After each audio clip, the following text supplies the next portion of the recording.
আগামী ২৬শে মার্চ স্বাধীনতা দিবসকে কেন্দ্র করে দেশের রাজনৈতিক অঙ্গনে নতুন করে আলোচনার সৃষ্টি হয়েছে। ক্ষমতাচ্যুত ও কার্যক্রম নিষিদ্ধ বাংলাদেশ আওয়ামী লীগ দিনটিকে ঘিরে সাংগঠনিক উপস্থিতি জানান দেওয়ার পরিকল্পনা করছে বলে সংশ্লিষ্ট সূত্রে জানা গেছে। সম্প্রতি দেশের বিভিন্ন স্থানে একের পর এক আওয়ামী লীগের কার্যালয় খোলার বিষয়টি এ ধারণা ত্বরান্বিত করেছে। যদিও আইনশৃঙ্খলা রক্ষাকারী বাহিনীর স্পষ্ট বার্তা, নিষিদ্ধ ঘোষিত কোনো দলের প্রকাশ্যে কার্যক্রম পরিচালনার সুযোগ নেই।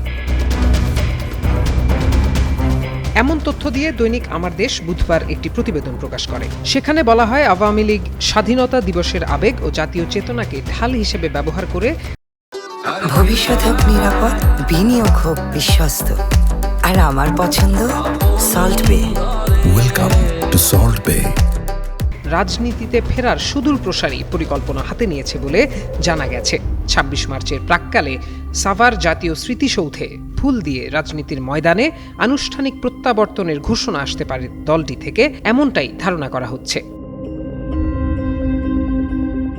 সম্প্রতি রাজশাহী, যশোর, পটুয়াখালী, কক্সবাজার, গাইবান্ধা সহ অন্তত ১৫ জেলায় ঝটিকা মিছিল ও কার্যালয়ের সামনে পতাকা উত্তোলনের চেষ্টা করেছে দলটি। অন্তত ৩৯টি স্থানে প্রতীকীভাবে কার্যালয় খুলে নিজেদের অস্তিত্ব জানান দেওয়ার চেষ্টা করছে তারা।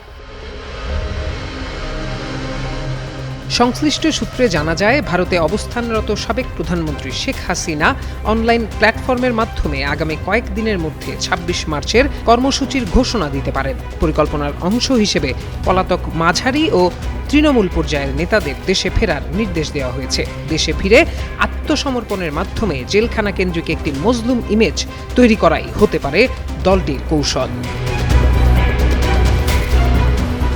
গণহত্যার দায়ে অভিযুক্ত এবং নিবন্ধন বাতিল হওয়া একটি দলের এমন সক্রিয় হওয়ার চেষ্টাকে আইনিভাবে অপরাধ হিসেবেই দেখা হচ্ছে। এ বিষয়ে সদ্য সাবেক পুলিশ মহাপরিদর্শক বাহারুল আলম গণমাধ্যমকে বলেন, নিষিদ্ধ রাজনৈতিক দলের কার্যক্রম বা কর্মসূচি চালানোর কোনো সুযোগ নেই। অন্যদিকে স্থানীয় সরকার, পল্লী উন্নয়ন ও সমবায় মন্ত্রী মির্জা ফখরুল ইসলাম আলমগীর জানিয়েছেন, আওয়ামী লীগ ইস্যুটি সম্পূর্ণ আইনের আওতায় দেখা হচ্ছে।